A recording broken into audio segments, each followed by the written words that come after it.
guys.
So hey guys, welcome to live stream.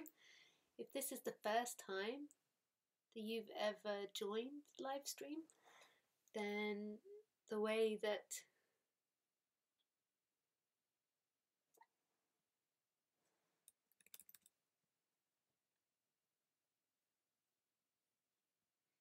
you join, the way that you ask questions, the way that you ask questions is through Skype, and my Skype address is Lisa Cairns 12.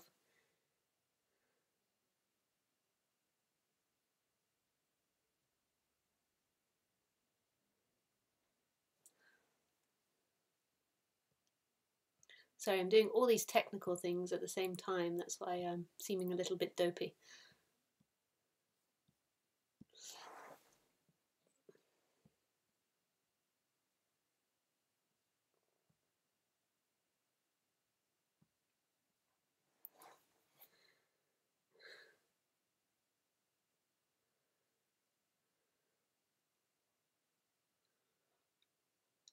And I do these talks every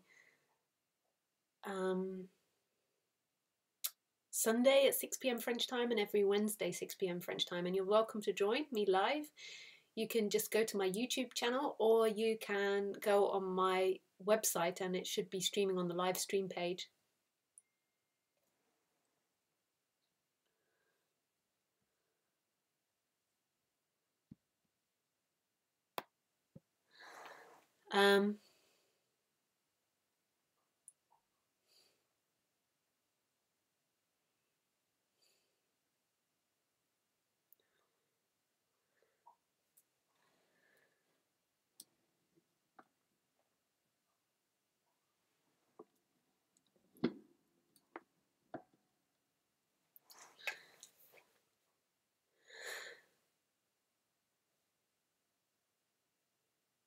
What else? I forgot what else. Yeah, if you want to join an event, the next event I'm doing is at the end of March, and that is for Easter. That's in Canar, Spain, which is the south of Spain near Granada.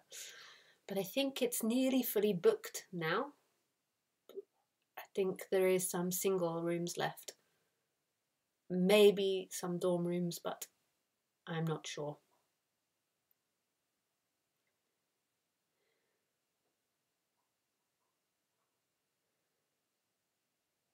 It's very beautiful.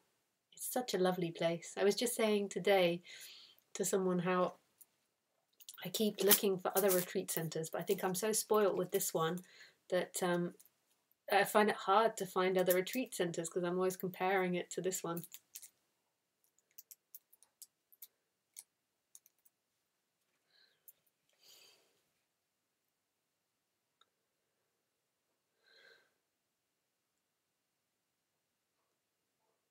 I'm also doing a live meditation through Skype for 10 people. I did one a few weeks ago and it was really successful and really beautiful. So I'm doing another one. I think that's on the 3rd of March, on Saturday the 3rd of March at 6 p.m. French time. And you can find that on my website under classes. And it's for just 10 people and we just meditate. And the reason that we do it in a group like that is because I can then see if people are meditating, so they can't sit and browse the internet, they have to sit there.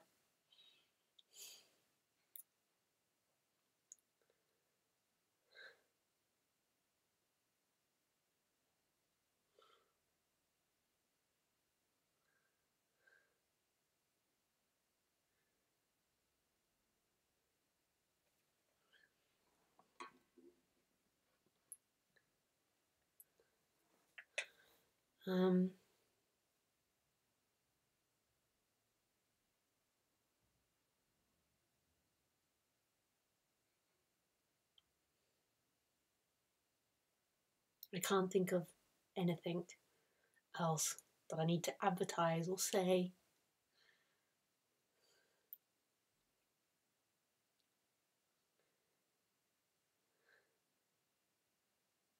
Just that I'm super excited. I'm so excited and I just can't hide it. Yeah,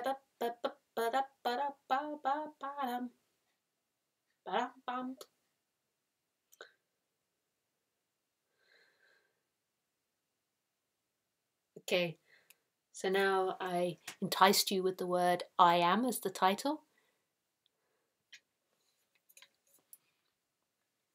So now I've got to talk about the I am.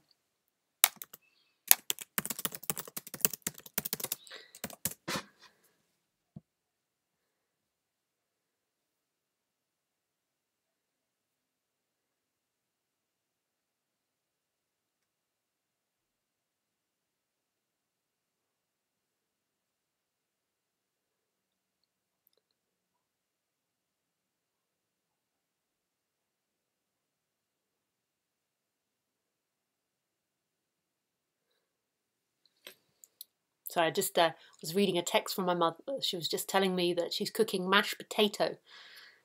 We're very fond of the potatoes in England. I love mashed potato. I love all forms of potato.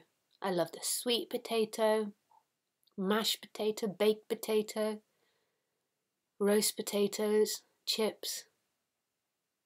They do a nice potato here as well, like mixed with maize, I think. Ooh.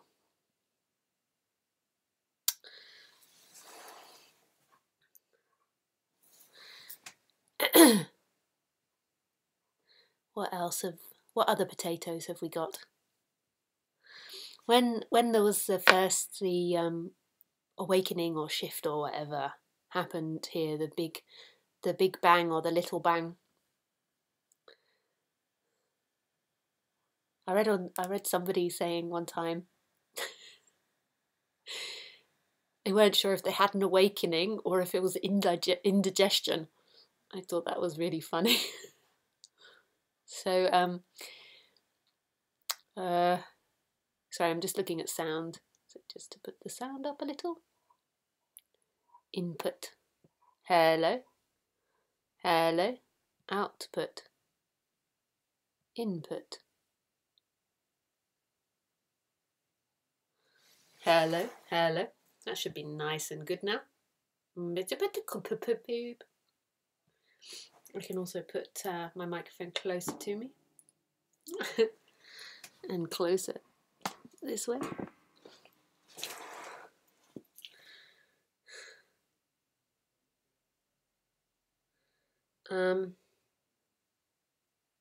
Yeah, so what was I saying? I can take those out for the moment.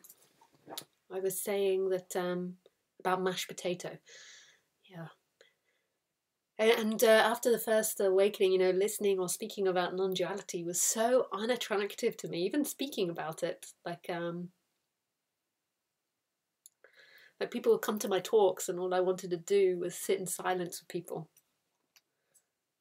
And it was funny because I would give them answers to something, like a sentence or a couple of sentence answer, and it really wasn't what they were looking for. They wanted a more in-depth answer, or they wanted, yeah, they just wanted something else.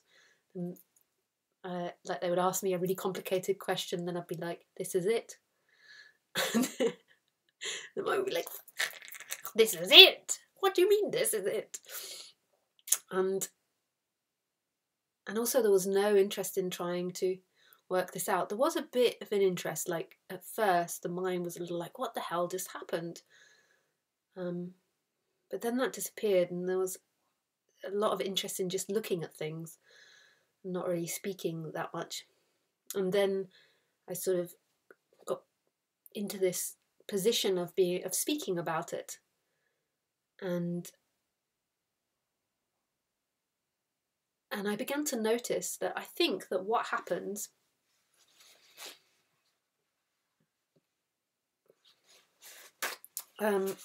is that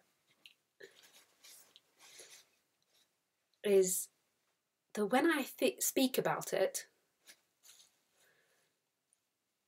people somehow begin to resonate with that energy. I don't know how it works. It's not just me, it's with other speakers, but I notice it more and more that when I speak about it, it often sort of brings that expansion forward in people. And so they just kind of listen to what I'm saying, and they're not really tuning in the detail, and they're not really trying to figure it out and work out everything that I'm trying to say. They just kind of sort of listen to it a bit like music, and it sort of takes them to that space that's inside everybody, that is everything and everybody. It doesn't always happen like that, but that's the sense that I get that people like about me speaking. I think sometimes I maybe give like intellectual concepts which are quite profound and interesting to think about and reflect on. But I think a lot of the time it's like the people begin to zone into that energy, and that all I have to do really is just sit here and talk for a couple of hours, and it's like a meditation that we've done. And so I just do this twice a week. I come on, and I change my opinion a lot. I don't know if you've noticed, if you've been listening for a long time, maybe if you have, you sometimes get frustrated. She said this and she says this now. And I change my mind about things. And it doesn't touch that freedom.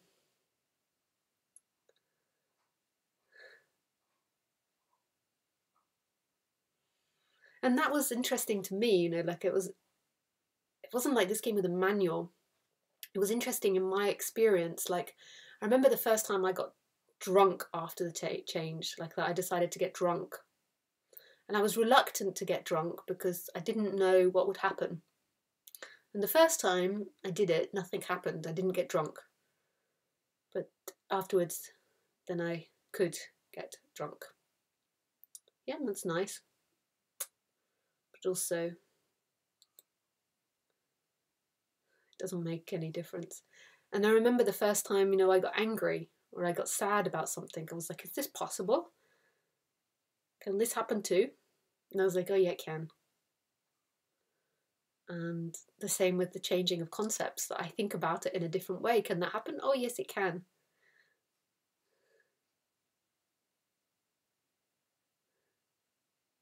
The same with sexuality. I remember going through a phase where I thought, oh, sexuality is over. That's it. There's nothing in here that's sexual anymore. And then that changed. It's the same with everything.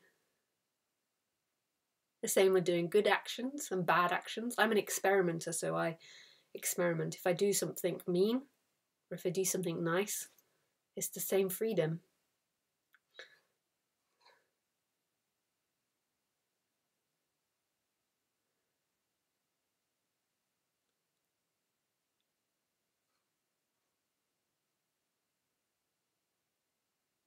If I'm with someone that's deeply suffering or not deeply suffering, if I'm in deep pain about something or not.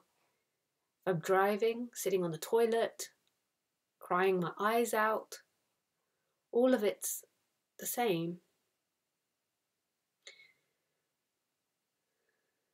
It's different colours, obviously. It's not meaning to dismiss that very human experience. And there's loads of different thoughts and sensations and ideas that happen in me that are very human.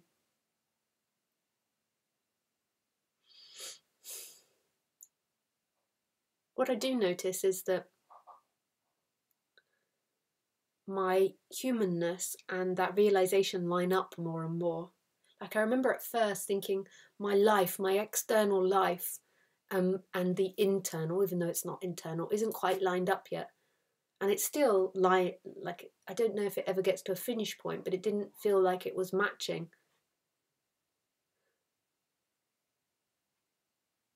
And it feels like it matches more and more and more. Like the wants and the desire of Lisa become more clear. And they come more to fruition, because as you become more clear of your wants, the easier they come to fruition. The easier they come about. I don't know if you've noticed that in life. Like when you really want something in a really beautiful, pure way, not as a way to escape yourself or run away from something, but when you want something in a really pure way, it comes easily.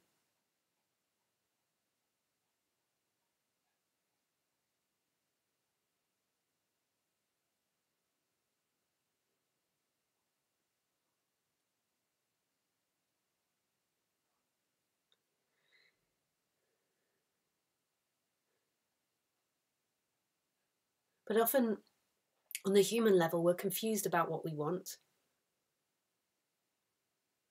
And the biggest confusion is the identification. When you're identified and looking for freedom in what you want, then that's very confusing, because you're looking for the I am and you're looking for consciousness in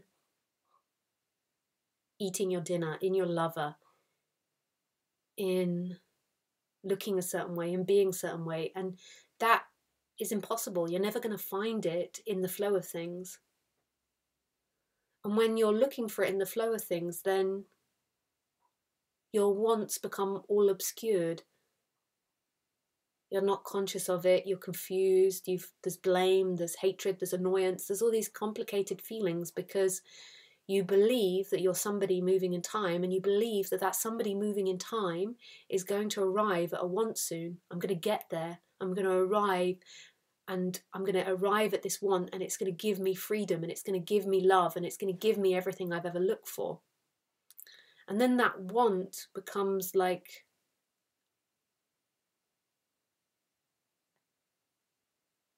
not a pure want, but a neurotic want, like a desperation, and you fear it, and there's lots of funny feelings around it, and you have lots of funny images and visions around it, and that obscures things. But haven't you ever noticed that when you purely want something, it just kind of happens? And I do believe that everybody, I don't really worry too much about what I'm talking about, I'm just off on one. Just let yourself relax into the energy of it. Don't you notice that when you really want something, it happens? And in a way, we're always kind of going towards what we want, but we're not always conscious of what it is we want.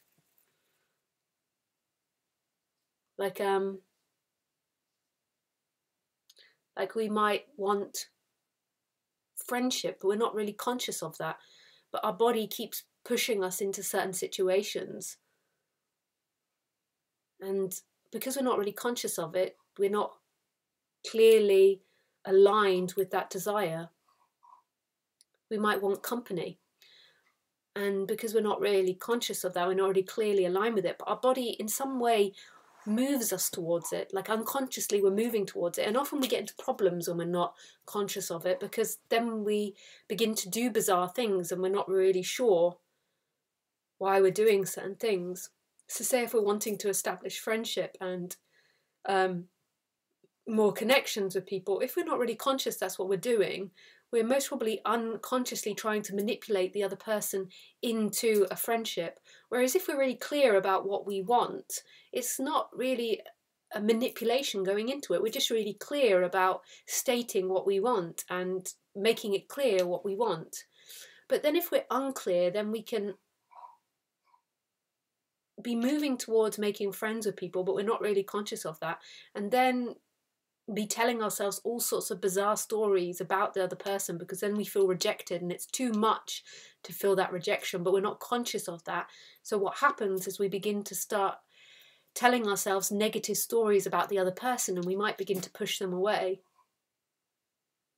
All types of things we do. But if we're really conscious of it, it's kind of really empowering, and we don't focus on the rejection, or we don't focus on what the other person is saying to us. We're focusing more on what it is we want. And in a way, we're being more open and receptive to the other person. Like, so if you go into a situation, like say if you start a yoga class or you go to a non-duality group and you're really clear, I want to be friends with people, I want to make some friends here, then you're directed at what you're doing.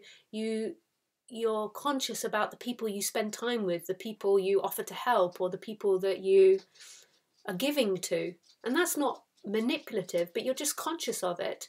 And you might even say it to that person that I want friendship, I've come here for friendship. And they might really appreciate that honesty and really like you for it. But if you're unconscious that that's your desire, you go into the group and you might play out or act out all funny games, like trying to make friendship, trying to make yourself popular.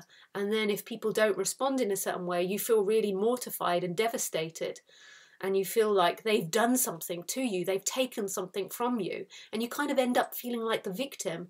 Where if you go in really clearly with this is what I want, then you're not the victim. You can't be the victim. If the person rejects you, in no way can you be the victim, because you're very clear that you've gone in there wanting them to be your friend, and that if they reject you, that's 100% their right. They're allowed to reject you. They're allowed to not find you wonderfully, amazingly funny and hilarious. They're allowed to find you boring or uninteresting if that's what they feel. If you're aware of what you want, then you're aware of your games, you're aware of what you're doing. And you're aware of their responses and how their responses make you feel. And you take responsibility for it. Just like if you're doing business, or if you're doing something in your computer, I want to do this now, and etc. Or if you're building your house, but you're taking responsibility back to you. You're not sort of unconscious of what you want and then sort of drifting along and then getting upset unconsciously, but not really knowing what you're upset about. Knowing what you want on the human level is really important. This empowers you. This makes you strong as a human. I speak to so many amazingly unique and different people through the internet, through Skype sessions. I also meet them in person when I do live talks. Lots of different ways, through groups. And the people that are more clear about what they want tend to be more focused and feel less victimized.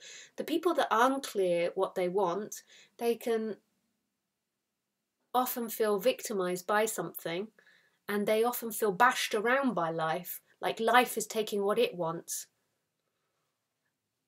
And they feel unempowered. Not all the time. That's not always the case. Like sometimes people aren't clear of what they want and they're really happy, like moving around in the wind of life, like being blown around by life. But I often find that people that are unclear feel victim to their circumstance, because often they're not 100% in the circumstance of what they want. So say with your partner, if you want your partner to give you more attention, as soon as you acknowledge that that's what you want, then you're empowered and you can ask them for that. When you're unclear of it, you'll begin to act out funny games because your body is trying to get more attention from them because your body knows that what it wants. But when you're unconscious of it, it's acting out all these funny games and feeling all these funny feelings and being angry with them, being passive aggressive, trying to get their attention by doing certain things, feeling unrecognized for not doing things. But when you acknowledge that's what you want, then you can make that clear and you can head towards that. And if they keep repetitively not giving you the attention you desire, then you can recognize that that's not the relationship you want. But you can go along years not really knowing it and reacting out of these unconscious dynamics, playing funny games, getting in arguments just because you want attention. There's all types of things. Now, I'm not saying I'm perfect. I can play funny games sometimes and be unconscious of the Lisa character. Like the unconscious levels of these bodies is amazing. But I always try to reflect and bring it back to that. And sometimes it takes a while to become clear of what you want. Like your body keeps responding in a certain way. And I'll ask, what is it I want out of this? What is it that I'm trying to get out of this? And also wanting, the reason it empowers you is because it's like recognizing the animal that you are, that your animal does have wants. Like Lisa is an animal.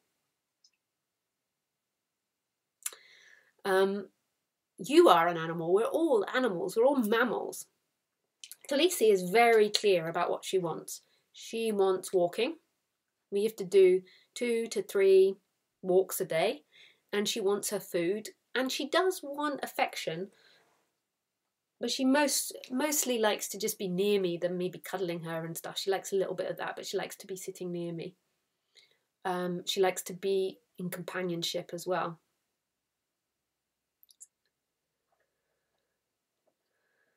Khaleesi brings me so much pleasure just speaking about her. Like thinking about that, I just had the image of her in the evening time when I go to bed, her routine. She's so cute.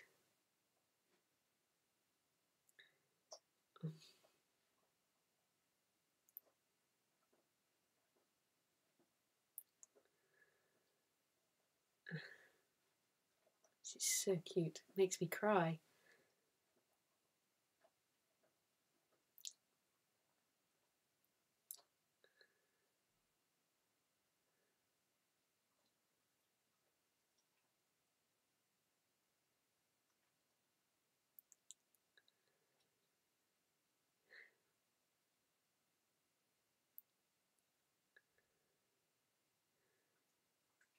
She's just, yeah. Okay. I wasn't just solely about crying about her, but just the beauty of it all. Okay. So back on subject of what we want. Notice that when you're feeling victimized by something, you often are unclear of what you want. So why it's important, like it reminds you of the animal that you are. Like we are hunters, we're also gatherers, but our teeth imply that we are predators. We eat meat. We also eat vegetables as well. It seems like we're opportunists. But we are meat eaters. We're hunters, and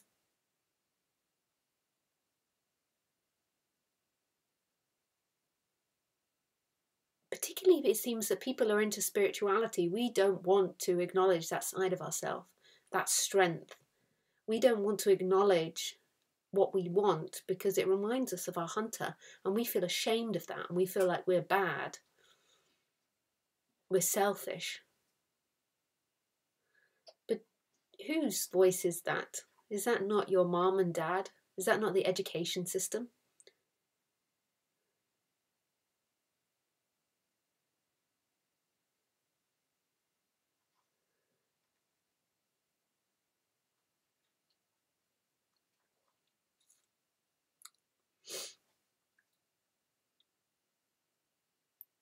You know, Jung said that, I'm terrible at quoting. You might notice that I'm one of these speakers that tends not to quote someone or something, because I often find when it comes to saying the quote, I forget it and I get all confused. But Jung said something along the lines of, in order to be an integrated person, we have to recognize the light side and the dark side of us, or the shadow, the light and the shadow. And I don't know exactly what he means by that, but I can tell you my interpretation of it. Is that when I was going through exploring and examining who I was, I came to realize that Lisa had multiple dimensions to her. And, you know, they weren't all altruistic and giving and loving like we would associate in our society.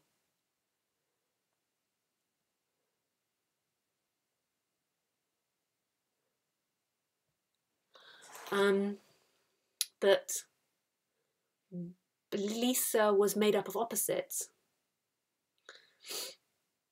She could be good, and she could be bad. She could be kind, and she could be mean. She could be generous, and she could be stingy. And all of these words that I describe Lisa with are relative to everything else. So they're not fact. But what we make ourselves up of is words. Like the way that we describe ourselves in human society is words. And I noticed that I could be all words. I noticed that I only wanted to be pleasurable and good words. And I feared and tried to push out the negative ones and was afraid of them. I was afraid of my dark side. I remember the first time I took LSD, I think I've told you all this so many times before, but here we go again. The first time I took it, I remember thinking, oh my God, I don't want to take this because my monster's going to come out. And I think all of us have that. We have the fear of our dark side. We have a fear of our possibility. We know it's there because it pops its head out in anger. In anger, we can often show this shadow side. So with Khaleesi, she also has all sides as well. She can be generous, she can be stingy. She can be all these different things dependent on the input. She has a tendency, so she has a flavour, like I have a flavour. Now, what's very smart of us in society is to present our nice side. So that's the smart thing to do. The unintelligent thing to do is to show our dark side. So like anger, rage, sadness, selfishness, meanness, jealousy. Because in the social system that we currently have set up, this makes us weak.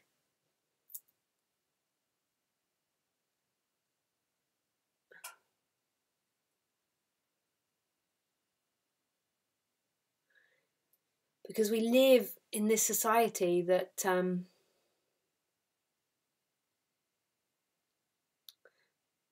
lives off gossip and this goodness, this morality system, which I'm not saying is actually a bad thing. It's good that in society we attempt to have this order and this structure. Like, I'm not against it, but we are taught very much not to express all these negative emotions and these negative side of ourselves. And we're taught to pretend to everybody that we don't have them.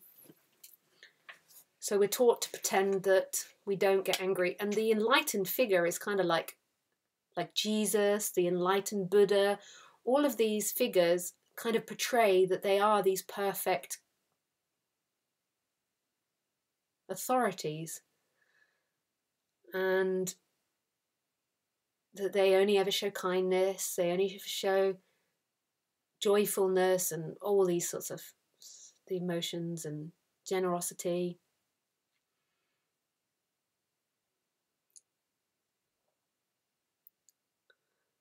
And gurus have that.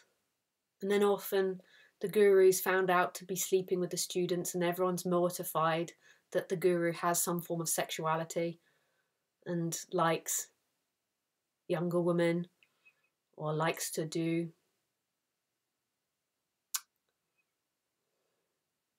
what's that sex when you have whips and you have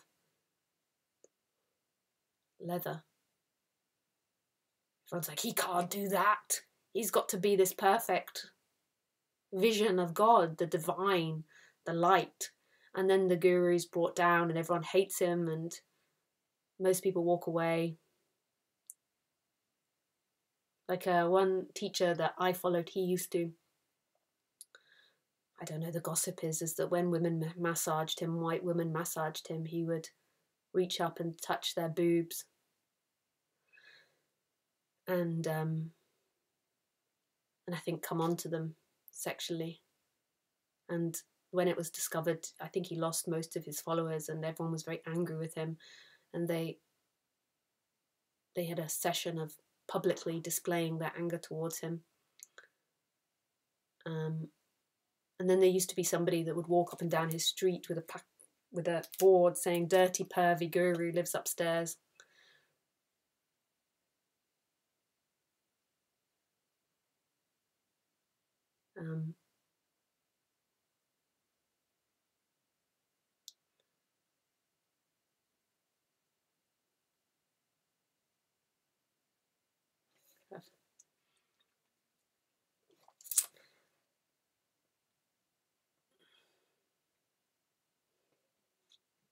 And we kind of have this expectation that the teacher or the guru doesn't have any of these things in them. I'm not commenting on whether what that teacher did was right or wrong, or morally inappropriate or morally appropriate. I'm not commenting on any of this. I'm not talking about whether we should or shouldn't do it. I'm talking about what tends to happen. And, oh, hello, my love. Hello. Hello. Hello.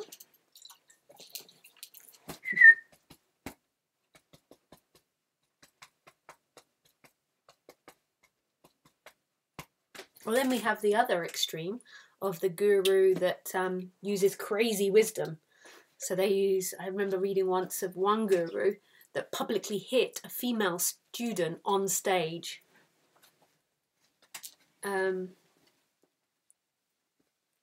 In order to demonstrate my point, I suppose.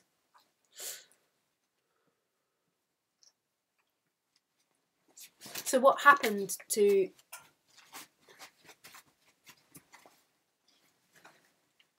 So what happens in those situations is the guru is very clear about what they want in the situation, and then the student is unclear of what they want in that situation. You know, with the sexuality or something like that. And then the student is very unclear of what they want. So because the student is unclear of what they want, they get blown around by the authority figure. The authority figure has the power and the authority figure's desires are acted out. And it's not that the student did something wrong for not knowing what they want, but that's just the mechanisms, one of the mechanisms of it.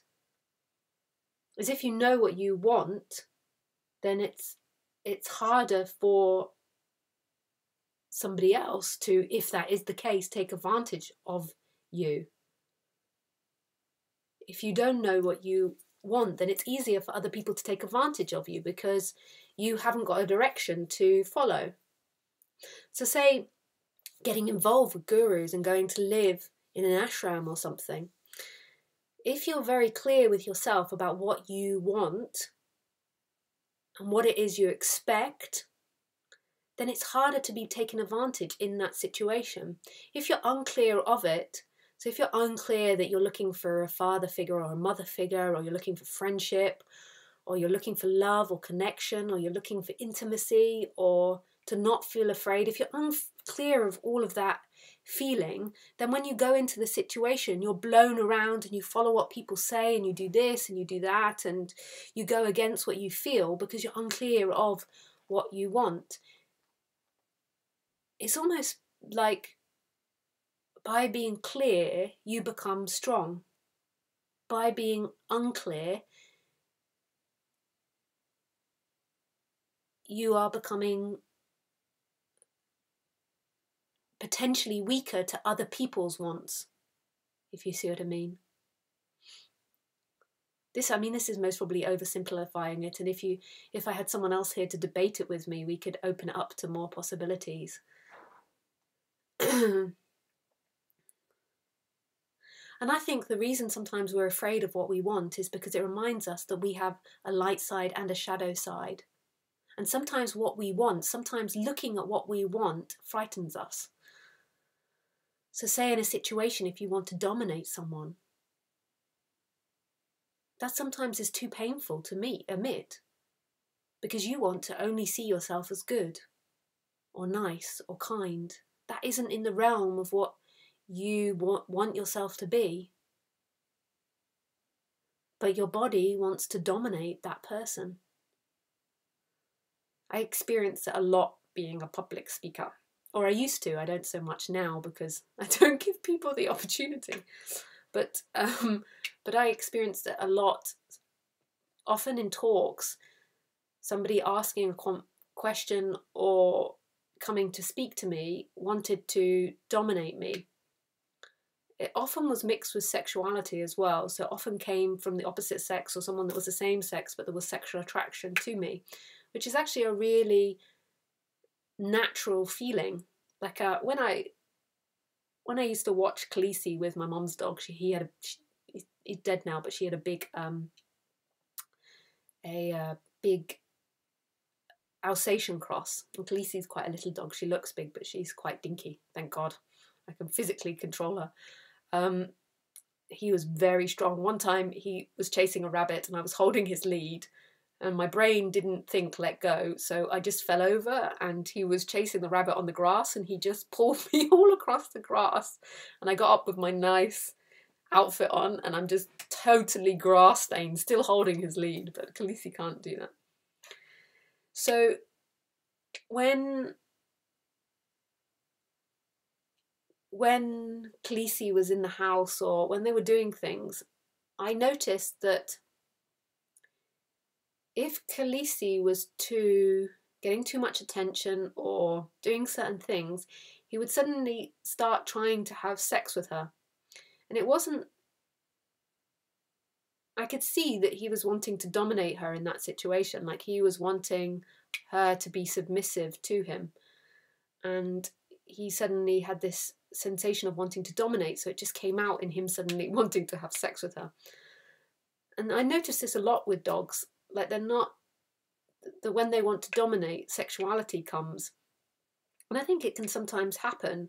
Like, so if I'm doing a talk as a young woman and I'm saying all these really radical ideas and it brings up disagreement in the other person and there's sexual attraction as well, then when they come to ask the question, what they try to do is they passively aggressively try to dominate me in the conversation.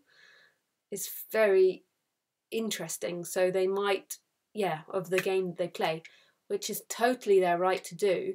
I feel like if they were more clear about their motivation, then it would be less painful for them.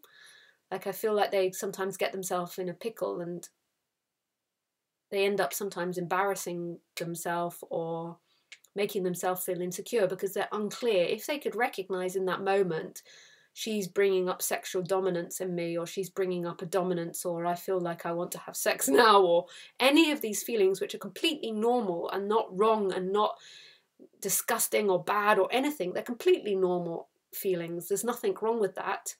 That's part of being these complex animal beings. But in our society, if you were to tell anyone that, they would be like, you're disgusting, you're a freak, you're bad. And we totally would push any of those feelings away. But if that person was allowed to feel that, not act it out, often the acting out comes from being unconscious of it. And often from being unconscious, we end up being mean, like, and nasty to someone and getting angry with someone. But if you're just conscious of it, that all these complex feelings are coming up when this person speaks, I kind of want to have sex with them, but at the same time I want to put them down and make them feel small, and we just acknowledge that and just let that be there, then it's like, this is becoming fully human, and this is really beginning to empower yourself. You're no longer becoming victim to the other person and what the other person does. You're actually empowering yourself by acknowledging what you feel. In spirituality, sometimes we're always preaching that you've got to feel good things, that we're never allowed to acknowledge these other dark elements to ourselves. And all of us have it. Some of you might be sitting there and be like, nope, nope, nope. It's just because you're not conscious of it. All of us have unconscious stuff that manifests in bizarre ways.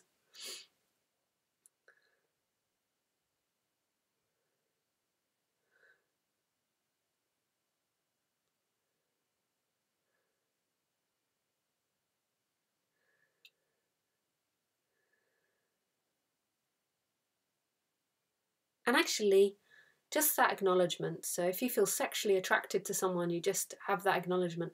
I want to have sex with this person, or I want to have a romantic relationship with this person, or I want to be intellectually superior to this person. Just acknowledging that is an absolute relief to your system, because you stop trying to tell yourself all sorts of bizarre stories about how much you dislike this person, or how this person shouldn't say this or this. You just acknowledge what you feel. It's just an acknowledgement, you feel it. And then when you go into the situation, you're empowered because you know what you want. You want to beat this person intellectually. But that's hard to admit, because in admitting what you want, in admitting your feelings, you have to give up the idea of being a good person. And a lot of people aren't willing to do that. In order for this change to happen in me, I had to give up being the good person. That was my goal in life, was to be the good person, was to be the peaceful person. My teacher used to say to me, be very wary of the peaceful person. Be very wary of the one that portrays being a peaceful person. I understood why. Because they're out of complete balance with themselves. We are animals.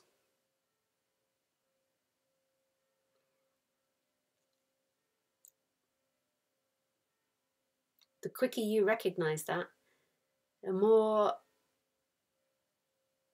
freer you'll become and in line with reality. And nicer you'll become. You'll actually become nicer the more that you integrate your dark side. And you'll actually become empowered the more you integrate your dark side. Not act out your dark side. I'm not saying go and act it out if you're having thoughts of wanting to do this or that to someone. I'm not saying that. Acknowledging it.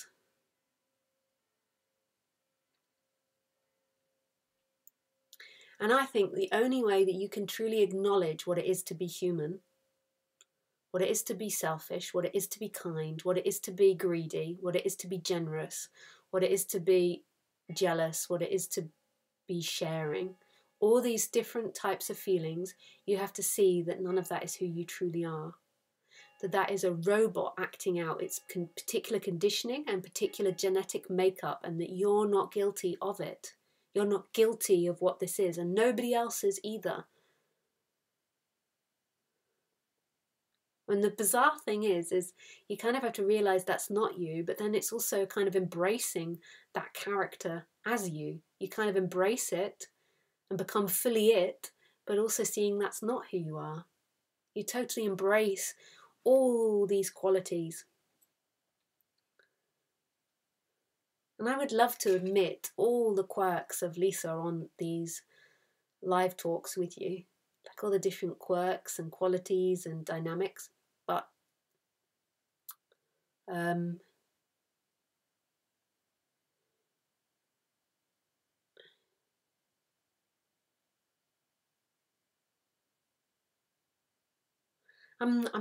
not ready, or if I ever will be ready, to 100% expose myself on the internet.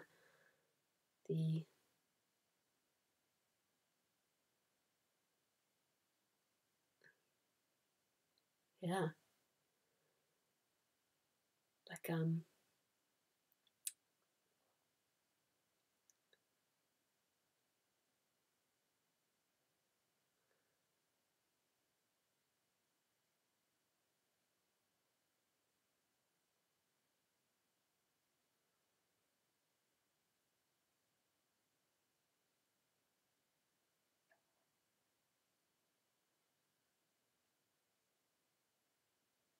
there's a part of me that wants to, but there's a part of me that's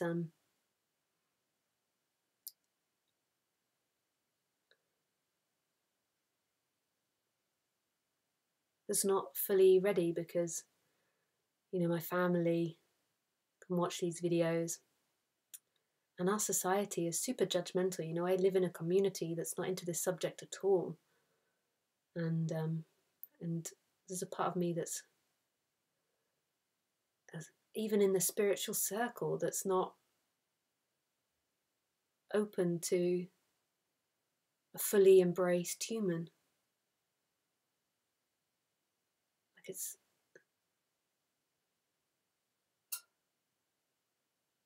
like, I think everything. I think all types of thoughts. I have no pretense about what this instrument is.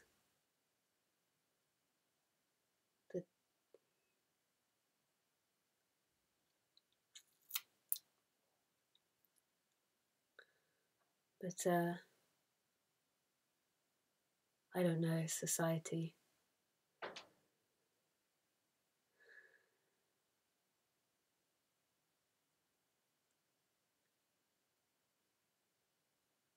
There's not 100% commitment to that yet.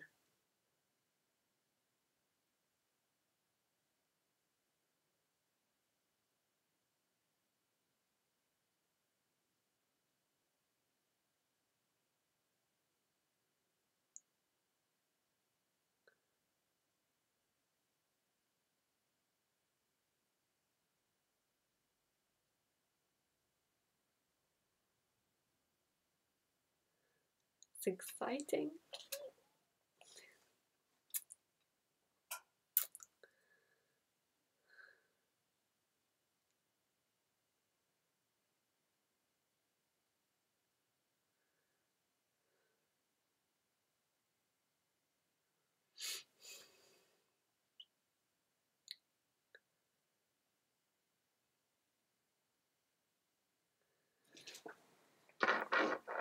Let's see what's happening.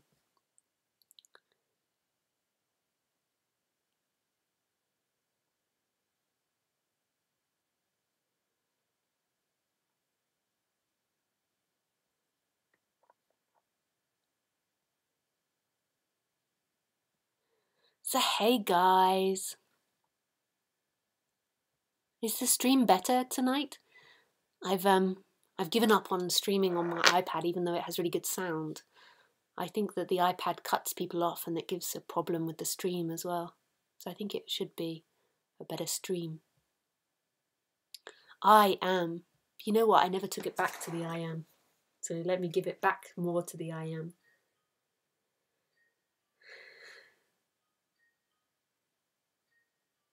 So I am.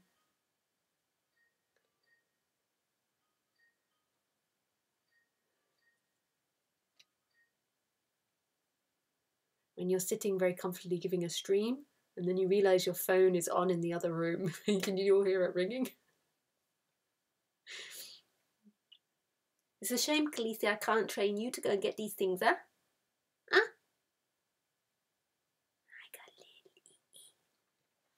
Oh, yeah, okay, so what was the next thing I was going to talk about? I was going to talk about the I am. The I am. So, the I am. I am. This is it, baby. So, the only way that you can fully embrace the human, like when you watch a film and the characters do things, you kind of have all these feelings towards it, but there's also a relaxedness with it, a relaxedness and acceptance of the character and the way it is.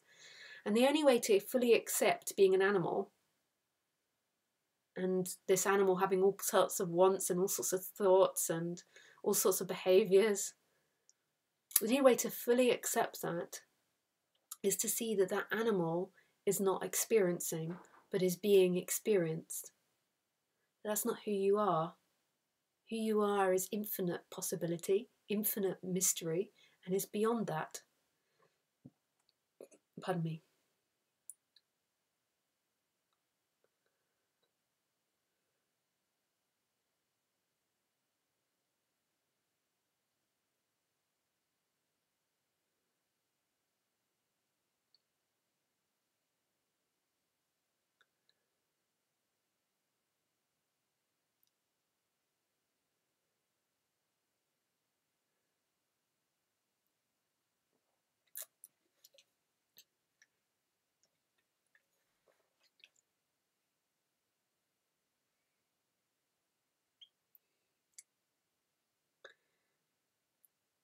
And it's got two qualities to it.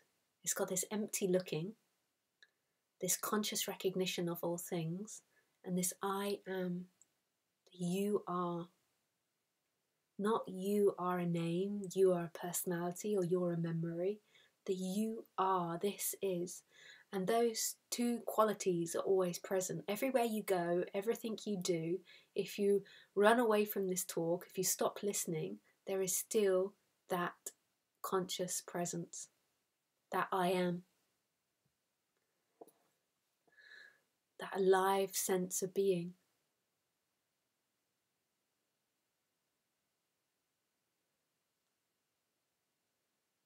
And everything comes and goes in it.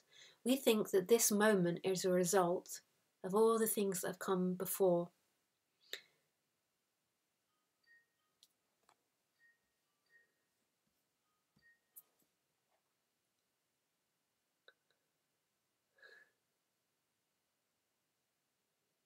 But this moment isn't a result of all the things that have come before. This moment always is. Oh, Elango, please stop. My phone's in the other room. I can't be bothered to get up and get it. I'm sure you guys can hear it. Boom, boom, boom. So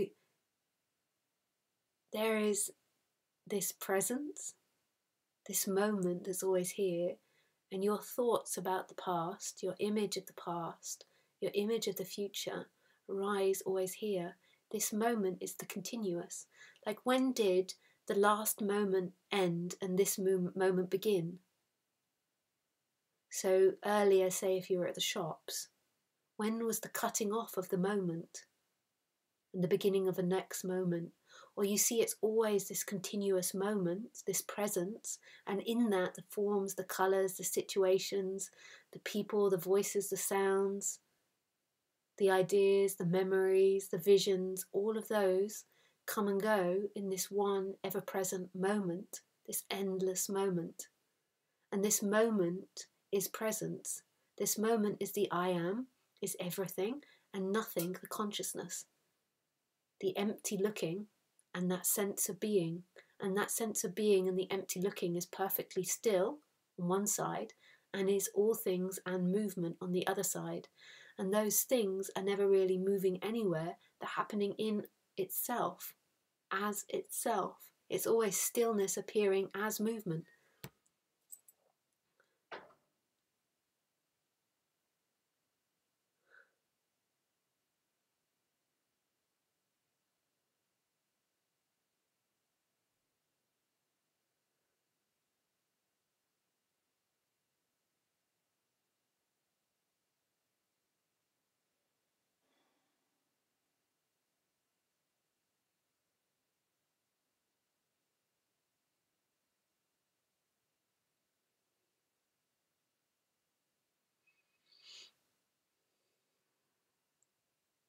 And this is who you are.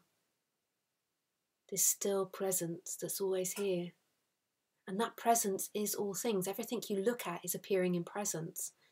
You think I'm present and I'm inside the body, but everything is appearing in presence. Your vision isn't happening inside of the body. Your vision is all things that appear. Your hearing is all sounds that appear. Your feeling is all things that appear to be felt. All of your senses are everything that's sensed. You're not located inside the body experiencing things. That's an idea that you've learned, that you've been taught. Come back to your direct experience and it will be seen there's nobody experiencing everything. There's nothing experiencing everything. Everything is nothing. And this is who you truly are. This alive presence that's free of morality, of guilt, of blame. But yet all those things appear in it and come and go. But there's nobody that is guilty experiencing this. There is nobody that is ashamed that's experiencing this.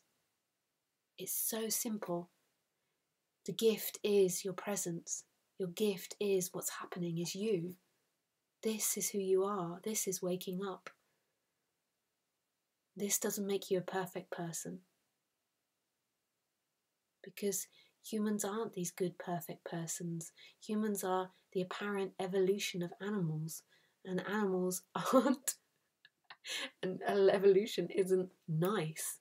It's about evolving and surviving. Like in order for us to eat, we have to take from something else.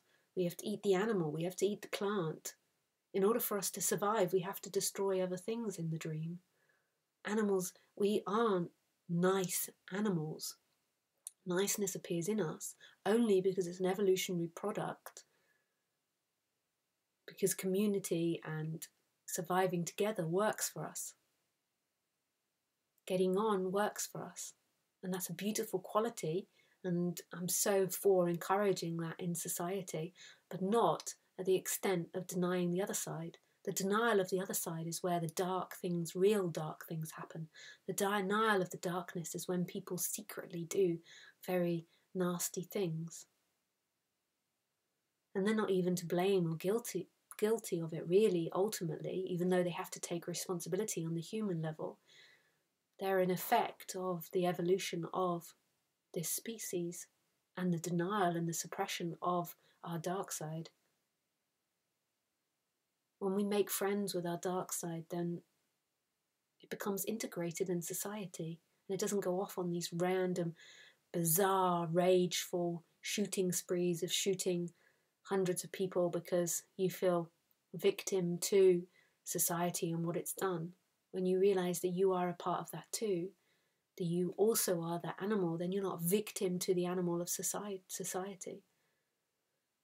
I'm not saying that as a society we can't strive for better things, but denial and repression of what we are isn't the best way for us to survive and to move forward to a more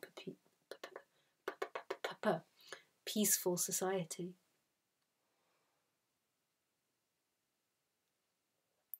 I'm learning French at the moment, like you all know, and the amount of P's and V's they have.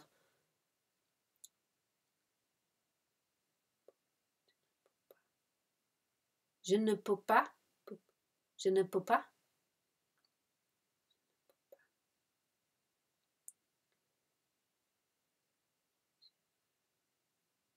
Je veux. Vous voulez. I mean, the amount of V's and P's the French have. It's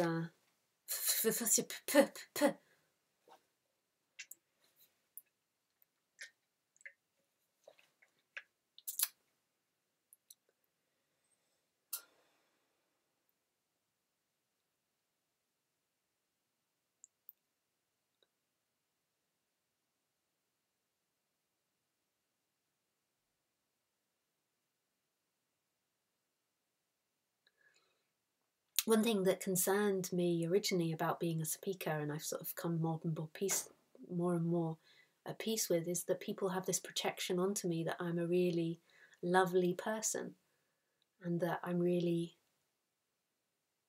kind person. And on one side I am, but I'm also all types of things. I can also be grumpy and selfish and mean, and And I felt like, well, how can I let people have these projections of me? I don't want to always have to be saying I can also be grumpy and mean, and because also I see myself in a really positive light and I don't think about those things, but at the same time it seems unbalanced that people are thinking these things. And I just realized that it was an inevitable part of it, because often when people come to non-duality, they've come from difficult times, and what they're longing for is another human being that will embrace them and love them, because they might have been hammered a lot by life and had some really unkind things. Like, humans do super mean things to each other, especially when they're unconscious of their actions. And so then they look to somebody that's enlightened to give them that. And then they project so strongly onto that person. And then they can feel so hurt and disappointed by that person.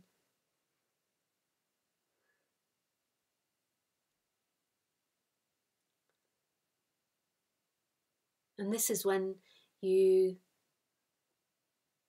can do things that are against yourself. This is how you could get into a difficult situation with the teacher, because you have this projection that they are only goodness, they are only one side of the coin, and then you can feel taken advantage of, because you have all these expectations of what that person's going to give you, and you feel if you do a certain amount of things for that person, they'll give you that attention, that love that you're craving for, that friendship or whatever.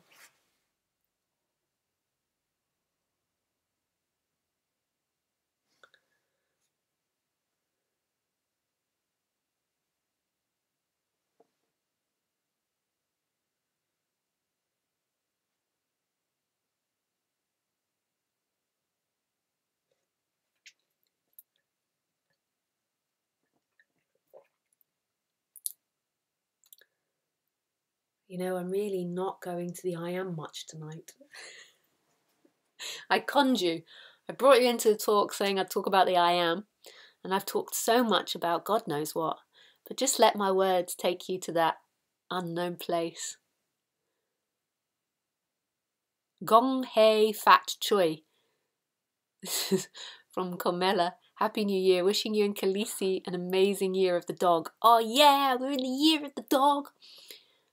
Love and gratitude, Carmela and Felix. Like, if I were to have a spirit animal, I would definitely say I'm a wolf. Definitely.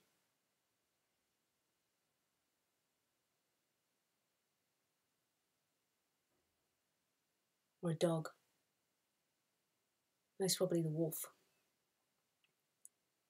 I can feel that wolf power inside of me, and I can't say that I go around like ripping people open and eating them, but that strength.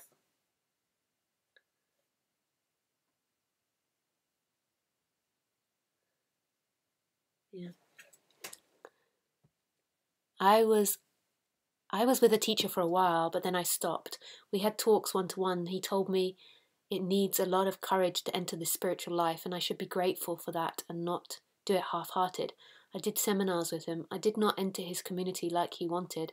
I did not really feel changed through the experiences we did, and I asked myself if I wanted to join. It is just I do not really feel myself, and the urge in me for anything in life is not there. I would just like to feel that I am connected with that aliveness that you talk about and that natural state of being. What could it mean that I do not really feel my aliveness? What could I do? I really tried a lot already, but still I feel empty and not related to anything. Hey, Matt. I think your name is Matt. Thank you so much for your question, Matt. I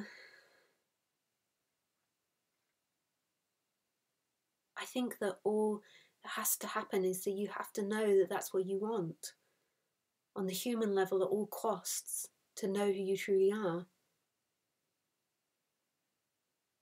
And you just got to, do I want that over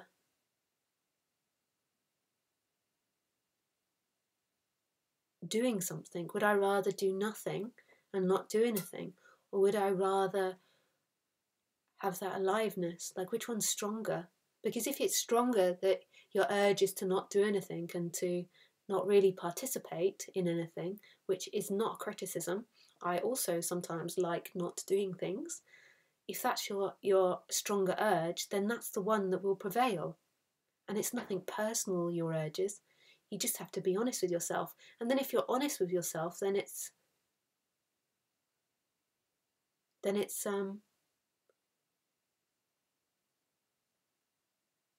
easier to accept what's happening.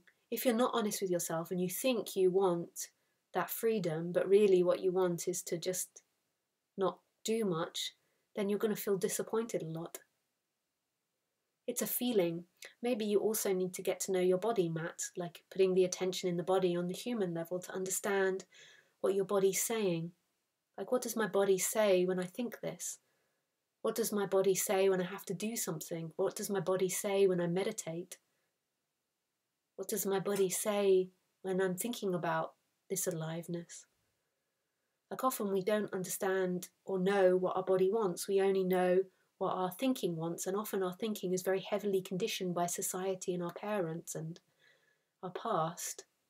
And our thinking is sometimes not very honest. So getting to know your body again, the body is way more honest. When it dislikes something, it quite quickly contracts or pushes away.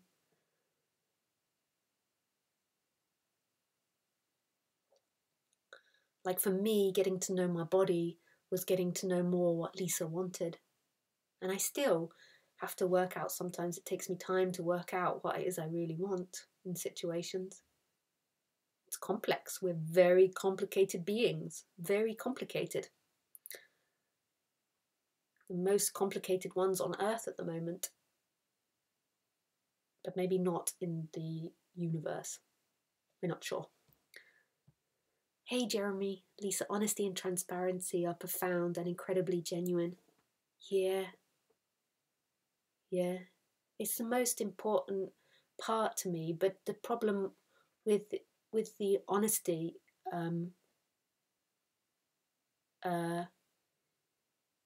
is with people is that they're not always ready to admit it to themselves. Like I was saying earlier, that I'm not sure if I'm ready to be totally honest and open over the internet. I'm totally honest and open with myself most of the time. I'm sure sometimes I'm not aware of something or something's unconscious. But over the internet is a different thing. Like, you know, that's a different thing. I mean, I think about it, about being, it's not that I'm lying about stuff, but there's stuff obviously I don't talk about. And if you know me in person, I talk about everything. But when it comes to being recorded and put on the internet, well, I mean, not to everybody. Like, it depends. I evaluate the openness of the person that I'm in front of. I do.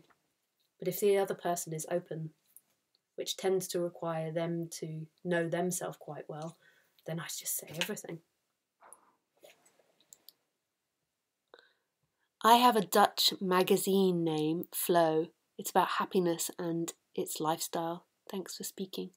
With pleasure. Hey Bia, dear Lisa, your words are sunshines of love shining on hearts and becoming the sun. Hey. I'm not sure how to say your name. Hey Julia. Hey Danny. I wish women would go for that direct talk. I've tried it in bars. Very little success.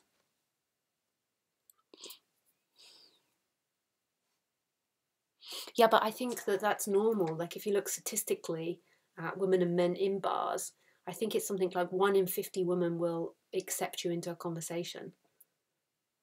No matter what line you try.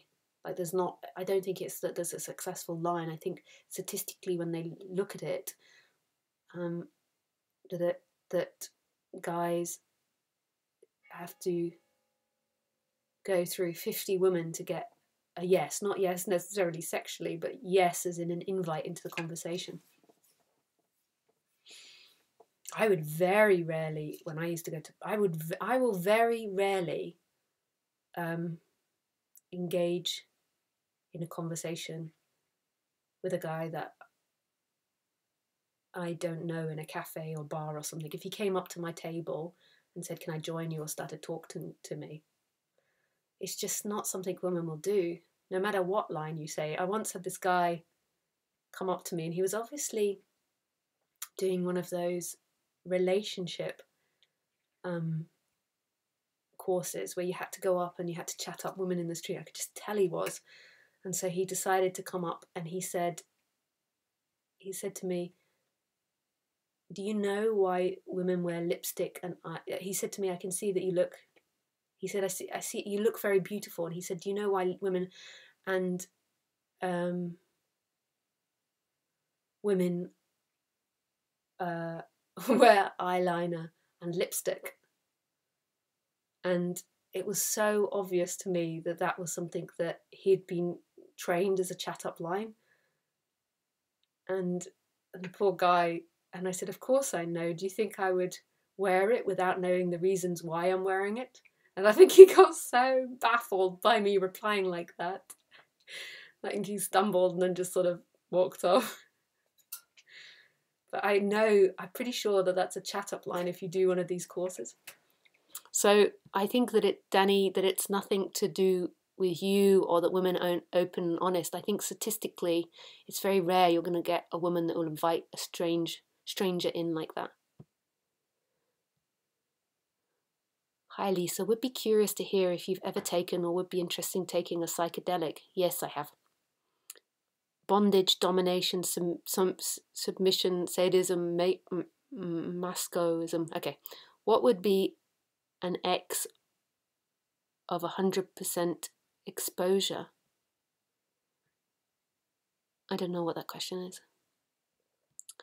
Hi Claudia, you are beautiful, authentic being. Love to you. Thanks, Claudia.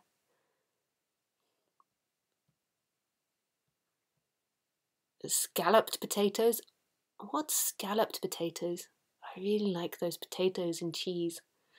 I've heard a few teachers point to the feeling of refreshment after deep sleep as a proof that the I am persists, whether we are consciously aware of it or not. In all the various states, waking, dreaming, sleeping, the argument goes that the feeling of refreshment upon waking from deep sleep wouldn't be possible if the I am had truly been absent.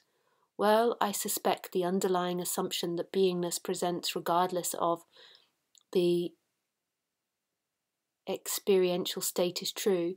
This particular evidence strikes me as being flimsy. By way of example, the problem is, Mark, it's like, so say if I was a French teacher and you went to the French teacher, so say I was your French teacher and you went to the French teacher and you said, "Look, these other French teachers teach French in this way. So they teach you the nouns first rather than the pronouns or something. And then you talk about how that completely dismisses French or dismisses the learning of French. Like, what is that French teacher meant to say to you? Because I would never say that. I can tell you what I would say, but it's like you can't expect to come with something that a different teacher teaches and then expect me to then defend their argument. Like, I wouldn't teach like that. I wouldn't say that. I might have said that. I mean, I say all types of things, but I really doubt that I've ever said that. So you can't expect me to defend them. It's like all French teachers, sorry that everyone that I keep talking about French teaching, but teachers teach in different ways and have different ways of saying things. So you can't then argue something everyone else says and says it's a bit flimsy, like say, and want me to defend it. But I really appreciate your question. I thank you for asking me a question and creating this conversation. But I don't have anything to say on what other teachers say. They have a particular way of teaching. By way of example, one could go on vacation while her house was being renovated and upon return completely remark to the improvement of her house conditions. Her ability to comment on the house's relative state is in no way dependent on her continuous presence in the house. Is there a depth in the argument that I'm missing? Yeah. Like, imagine if you were teaching someone woodwork and then the student comes and says, yeah, but the other teacher taught this, so it completely dismisses the teaching of woodwork.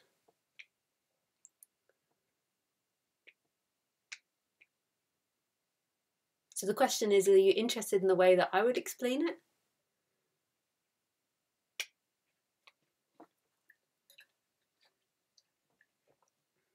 Or is there something you want out of that question? Like, what's going inside of you with asking that question? You're interested in the way I'd explain it? Yeah? So the way I explain it is not commenting at all on the way that they explain it. The way they explain it is most probably infinitely complicated, and just summoning it up isn't easy for me to decipher, so I can only say what I would say. So this is a very complicated area of speaking about in non-duality. Are you ready? Yeah? Okay, here it goes. So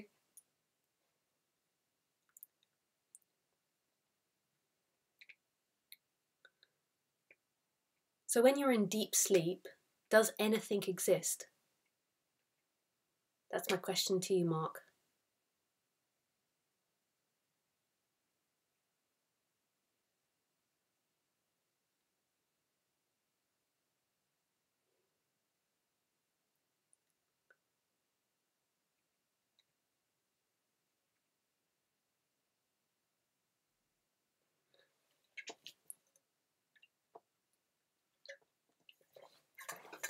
You can take your time. Not that I am aware of. So nothing exists. So does non-existence exist?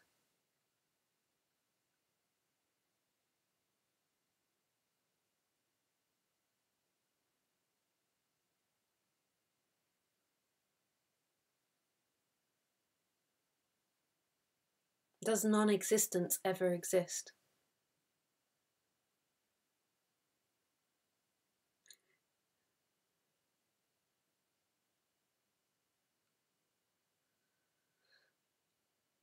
So just go to deep sleep. Okay, so forget the non-existence because I can imagine where the mind goes. So does deep sleep ever exist?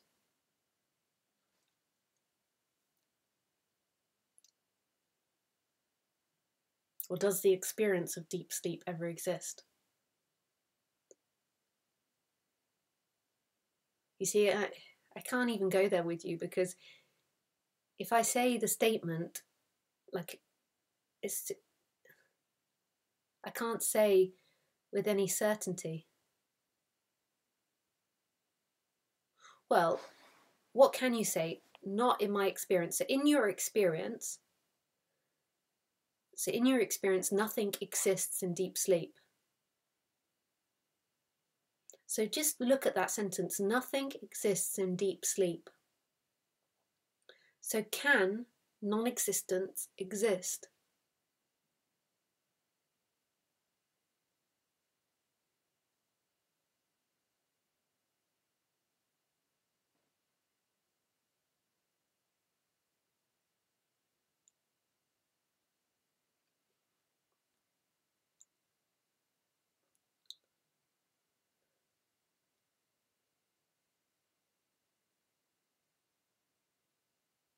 By inference, yes.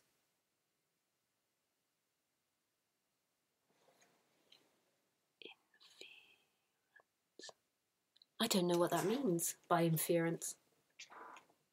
Might be easier if we speak, Mark. Do you want to call? It's okay if you don't want to call, if you want to stay writing.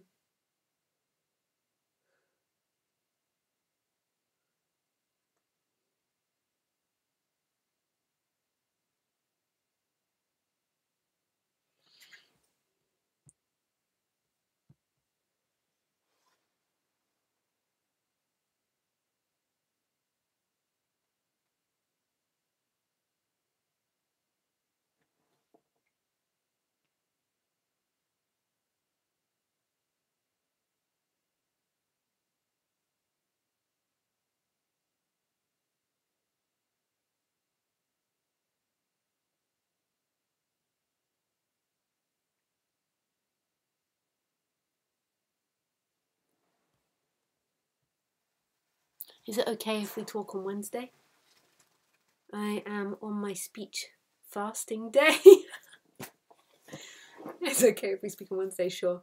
So basically, call me on Wednesday, let's speak, but in the meantime, you can reflect on this sentence.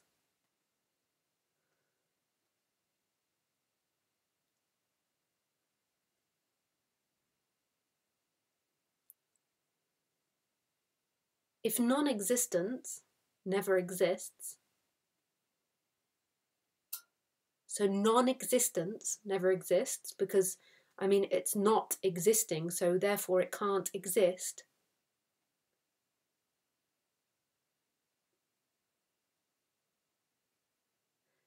Then therefore non-existence never existed. So it never happened.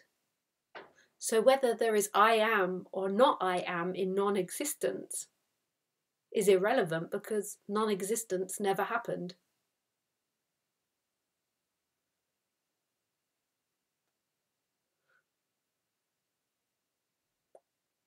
Non-existence. If it's not existing, then it can't be happening. It can't be existing. It can't be happening. So it's irrelevant if there's I am or consciousness in it because it doesn't exist. You're looking at it in the human way and you're looking at it and you're thinking, okay, if the lights are all switched out and if consciousness and I am is at the base of life and is the creator, and then it should be there when everything's switched off. But the switching off never happens because it doesn't exist. Switching off and switching on happens in existence. It doesn't happen in non-existence. It never exists. You can't have non-existence, so it's irrelevant. That's your reflection for Wednesday, and then we can discuss it more. Normally what I like to do with people is just, when I speak with people, I like to just let them, you know, go at their pace.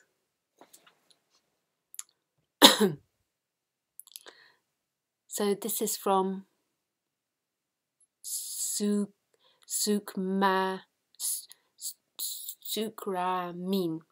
I like very much what you said. Listening to non-duality is like listening to a song you really like. You don't pay attention to every word, but listening to it makes you feel good.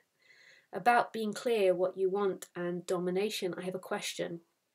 When I'm clear what I want, I often have the feeling at the same time I'm dominating others who are unclear what they want. That makes me often feel uncomfortable. Any ideas of that? I think, you know, that's the dilemma about you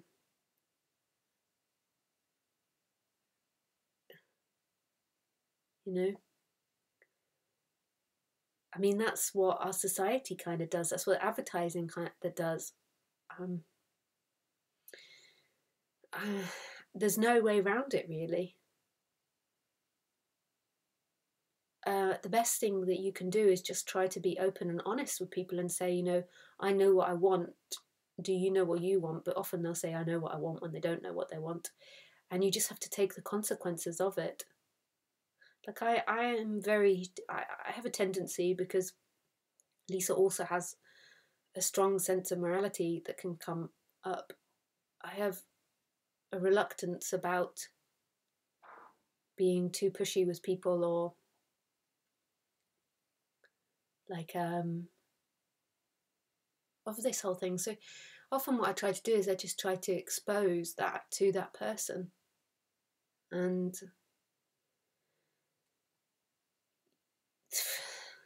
that's the way of it. And you can't push on them. Like if you know what it is they want, or if they're unclear or if they're unsure, you can't push that on them. You can't push anything on anyone. All you can do is just open them up to questioning themselves. So you can ask them questions. Do you know what you want? Like I want a romantic relationship, or I want this or that. I want to do this or that. Do you know what you want? I mean, just think as a spiritual speaker, if I wanted, I mean, I could push my wants on so many people, but I tend to stand back from doing that, because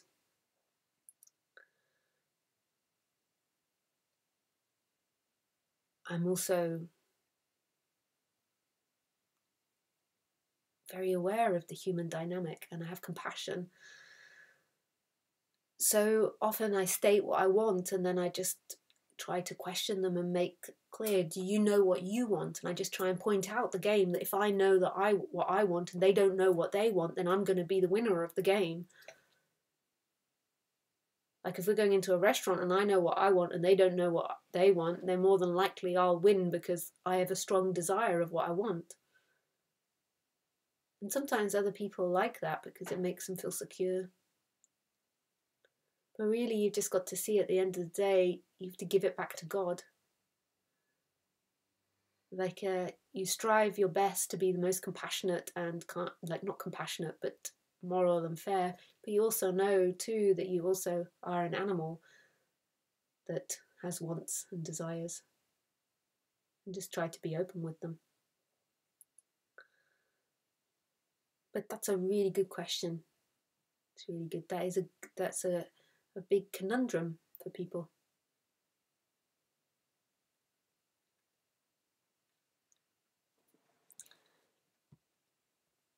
Hey Lisa, I'm gonna have to go in a minute, guys.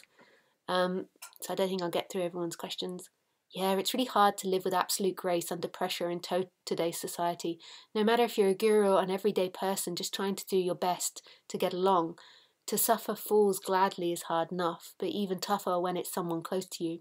I guess to accept other people's dark side means embracing your own just as well, and try to see it for what it is, with as little judgment as possible. For instance, I have no way of talking non-duality or similar themes with a few of my family or friends without quiet ridicule. That raises some feelings that can be tough to integrate momentarily.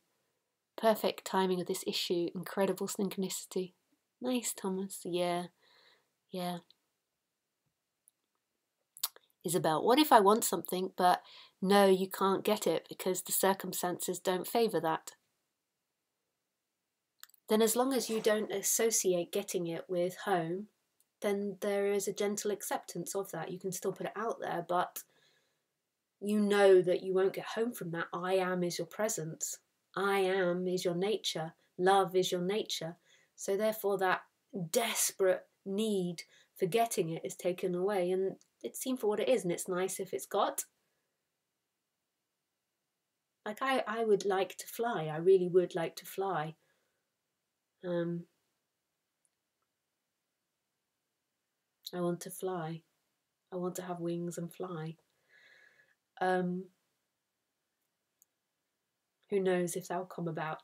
There might be some complications, but I would really like that. I would love it. I would love that. You are not. You can be a bitch too. That is okay too. What I meant, you are not. You are not is you are an angel, not just an angel. I think that came across completely confusing, Ramon. But thanks. You can be a bitch too, and you can be an angel, and you're not an angel, and you are an angel. Totally. You are a bitch, and you're not a bitch. You are an angel, and you're not an angel. Got it.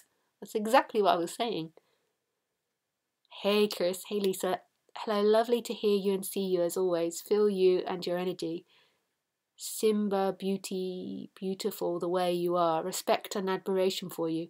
I will never get bored expressing it. Thank you, Lisa, for all the work you do for us, and you help with your wisdom and, well, enormously. Thanks. Thank you. Sun Nima.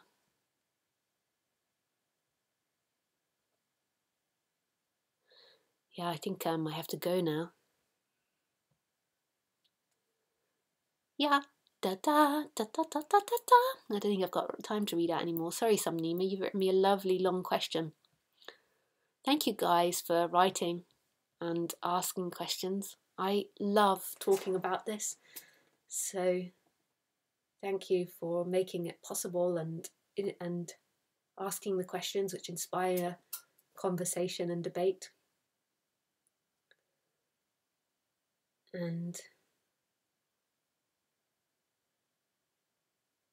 I wish you everything. I really wish you everything. Thank you. Bye, guys. Thanks. And bye from Little Miss. Oh, look at this. You can say goodbye. Go say goodbye. Oh, you took a poo-poo. You took a poo-poo. Oh, yeah, look at that little face. No, she wants to sleep. Thanks, guys. Bye.